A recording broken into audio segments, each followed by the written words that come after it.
પ્રાચીન કાળમાં કિષ્કિંધા નામની એક સુંદર અને ભવ્ય નગરી હતી, જ્યાં વાનરોનો રાજા વાલી રાજ કરતો. વાલી અત્યંત બળવાન અને પરાક્રમી યોદ્ધા હતો. તેની અદ્ભુત તાકાત સામે મોટા મોટા વીરો પણ ધ્રુજતા હતા. વાલીની તપસ્યાથી પ્રસન્ન થઈને બ્રહ્માજીએ તેને એક અકલ્પનીય અને ચમત્કારિક વરદાન આપ્યું હતું. વરદાન એવું હતું કે જે પણ યોદ્ધા વાલીની સામે યુદ્ધ કરવા આવશે તેની અડધી શક્તિ આપોઆપ વાલીમાં સમાઈ જશે. આ વરદાનને કારણે વાલી અજેય બની ગયો, પણ ધીમે ધીમે આ તાકાતનો તેને ખૂબ જ મોટો અહંકાર આવી ગયો.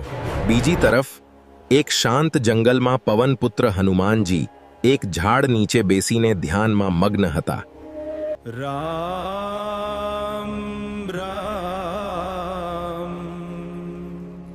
એક દિવસ અહંકારમાં આંધળો થયેલો વાલી બૂમો પાડતો પાડતો તે જંગલમાં આવી પહોંચ્યો. ક્યાં છે તું? હું તને શોધવા આવ્યો. હનુમાનજીને શાંત બેઠેલા જોઈને વાલીએ તેમને ધ્યાન ભંગ કર્યા અને બળજબરીથી યુદ્ધ માટે પડકારવા લાગ્યો. તું શાંત કેમ બેઠો છે? ઊભો થા અને યુદ્ધ કર. હનુમાનજીએ અત્યંત નમ્રતાથી કહ્યું, વાનર રાજ, હું પ્રભુની ભક્તિ કરું છું.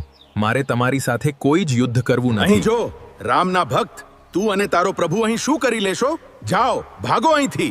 તમારી વાત મર્યાદા બહાર જઈ રહી છે. પોતાના પ્રભુનું અપમાન સાંભળતા જ હનુમાનજીનો ક્રોધ જાગી ઉઠ્યો.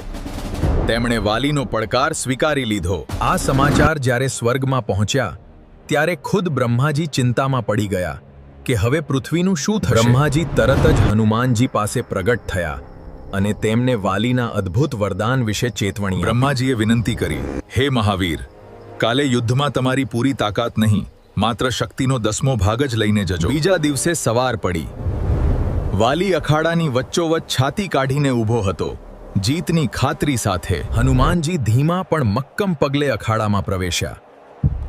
બંને મહાવીરો બરાબર આમને સામને આવી ગયા. જેવો વાલી હનુમાનજીની સામે આવ્યો, તેના વરદાન મુજબ હનુમાનજીની શક્તિ વાલીના શરીરમાં ખેંચાવા લાગી.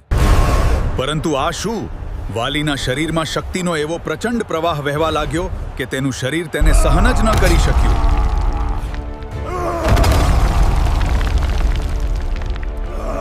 મૂર્ખ! જો તું જીવવા માંગે છે તો અહીંથી તરત ભાગી જા. હનુમાનજી પોતાની શક્તિનો માત્ર એક નાનો ભાગ જ લાવ્યા છે અને તે પણ તમે સહન કરી શકતા નથી.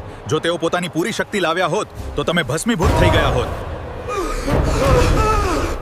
મારી ભૂલ થઈ છે હનુમાનજી, કૃપા કરીને મને માફ દયાળુ કરો. હનુમાનજીએ વાલીને માફ કર્યા અને તેમને અહંકાર છોડીને ધર્મનો માર્ગ અપનાવવાનું શીખવ્યું. આ રીતે એક અજેય વાનર રાજાનો અહંકાર શ્રી હનુમાનજીની શાંત અને અખૂટ શક્તિ સામે કાયમ માટે તૂટી ગયો.